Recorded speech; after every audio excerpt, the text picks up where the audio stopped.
Car de même que les souffrances de Christ abondent en nous, ainsi la consolation abonde par Christ. Il y a une bénédiction proportionnelle. Le législateur de la providence porte un instrument de mesure qui est double. D'un côté, il met l'épreuve de son peuple et de l'autre côté, il met leur consolation. Quand l'échelle de l'épreuve est presque vide, vous trouverez toujours l'échelle de la consolation dans les mêmes proportions. Et quand l'échelle des épreuves est pleine, vous trouverez l'échelle de la consolation tout aussi pleine.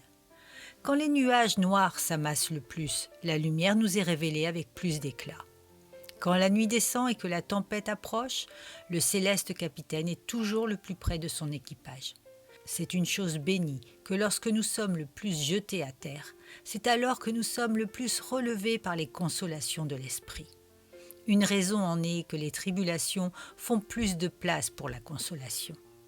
De grands cœurs ne peuvent être forgés que par de grandes tribulations.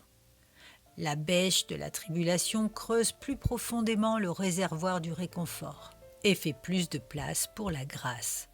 Plus un homme demeure humble, plus de réconfort il aura parce qu'il sera équipé pour le recevoir. Une autre raison pour que nous soyons plus joyeux dans nos épreuves réside en ceci.